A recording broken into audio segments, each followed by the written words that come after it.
अशोक जी, भारत में Boeing company की CEO Shrimati Stephanie pope, अन्य इंडस्ट्री पार्टनर्स, देवी और सज्जनों, मैं विदेश से आए सभी अतिथियों का बेंगलुरु में विशेष अभिनंदन करता हूं।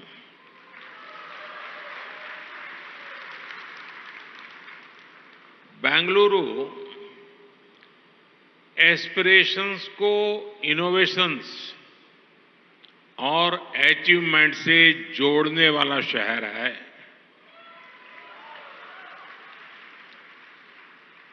बेंगलुरु भारत के टेक पोटेंशियल को ग्लोबल डिमांड से जोड़ता है।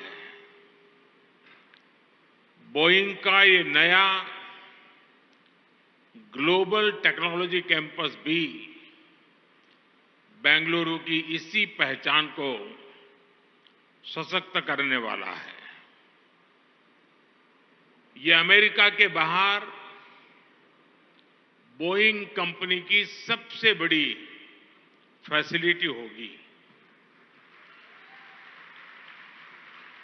इसलिए ये फैसिलिटी भारत ही नहीं बल्कि पूरी दुनिया के एविएशन मार्केट को एक नई ताकत देने वाली है।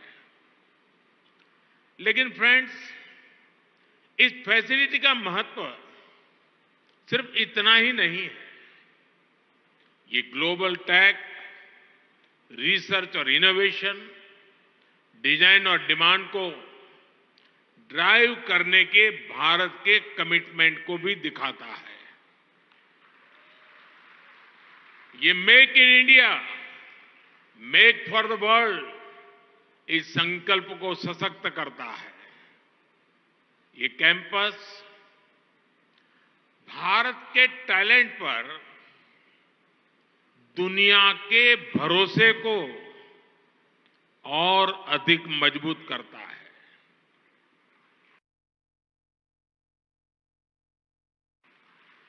आज का ये दिन इस बात को भी सेलिब्रेट करता है कि एक दिन भारत इस फैसिलिटी में एयरक्राफ्ट ऑफ द फ्यूचर को भी डिजाइन करेगा।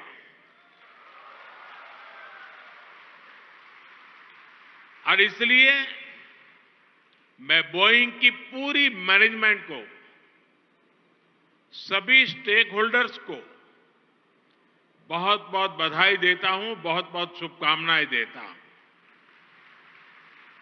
साथियों, आज कर्नाटका वासियों के लिए भी बहुत बड़ा दिन है। पिछले साल कर्नाटका में एशिया की सबसे बड़ी हेलीकॉप्टर मैन्युफैक्चरिंग फैक्ट्री बनकर पूरी हुई थी। अब ये ग्लोबल टेक्नोलॉजी कैंपस भी उन्हें मिलने जा रहा है। ये दिखाता है कि कर्नाटका किस प्रकार एक बड़े एविएशन हब के रूप में विकसित हो रहा है। मैं विशेष रूप से भारत के युवाओं को बधाई दूंगा, क्योंकि इस फैसिलिटी से उन्हें एविएशन सेक्टर में नई स्किल सीखने के अनेक अवसर मिलेंगे।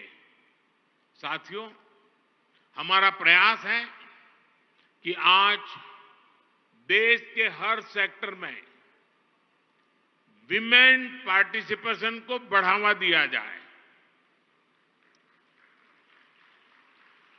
और आपने G20 समिट में हमारे एक संकल्प को देखा होगा। हमने दुनिया के सामने कहा है, अब समय आ गया है विमेन लेड डेवलपमेंट।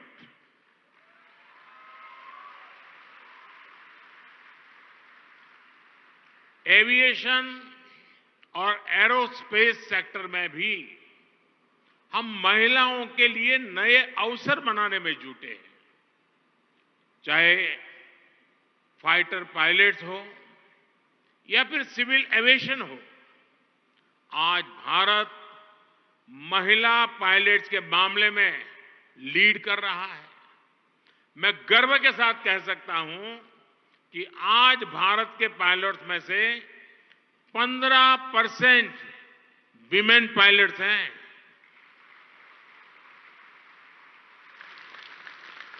और इसका महत्व तब समझ में आएगा कि ये ग्लोबल एवरेज से 3 गुना ज्यादा है। आज जिस बोइंग सुकन्या प्रोग्राम की शुरुआत हुई है, उससे भारत के एविएशन सेक्टर में हमारी बेटियों की भागीदारी और बढ़ेगी। इससे दूर दराज के इलाकों में गरीब परिवार की बेटियों का पायलट बनने का सपना पूरा होगा। इससे देश के अनेकों सरकारी स्कूलों में पायलट बनने के लिए कैरियर कोचिंग और डेवलपमेंट की सुविधाएं बनेगी।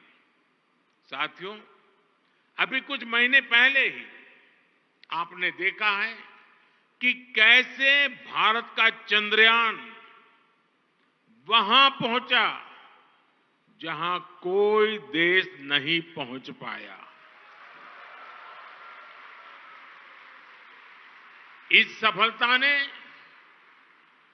देश के नौजवानों में साइंटिफिक टेम्पर को एक नई ऊंचाई पर पहुंचा दिया है। भारत स्टेम एजुकेशन का भी बहुत बड़ा हब है और बड़ी संख्या में भारत में लड़कियां साइंस, टेक्नोलॉजी, इंजीनियरिंग और मैथ्स की पढ़ाई करती है। और मुझे याद है, मैं कभी मेरी विदेश यात्रा के समय एक देश के बहुत बड़े नेता मुझे पूछ रहे थे कि क्या भारत में बेटियां इस स्टेम की तरफ रुचि रखती है क्या, वहां पढ़ती है क्या? और जब मैंने उनसे कहा कि हमारे यहां मेल स्टूडेंट से ज्यादा फीमेल स्टूडेंट की संख्या इसमें ज्यादा है, तो उनके लिए सरप्राइज था। बोइंग सुकन्या प्रोग्राम को भारत की बेटियों के इस सामर्थ्य का भी बहुत लाभ मिलने जा रहा है। फ्रेंड्स, आप सभी ने एविएशन मार्केट के रूप में भारत की ग्रोथ को स्टडी भी किया है और उसकी ट्रेजेक्टरी को फॉलो भी कर रहे हैं। पिछले एक दशक में भारत का एविएशन मार्केट पूरी तरह से ट्रांसफॉर्म हो गया है। आज एविएशन सेक्टर से जुड़ा हर स्टेक होल्डर नए उत्साह से भरा हुआ है। मैन्युफैक्चरिंग से लेकर सर्विसेज तक हर स्टेक होल्डर भारत में नई संभावनाएं तलाश रहा है। आज भारत दुनिया का तीसरा बड़ा डोमेस्टिक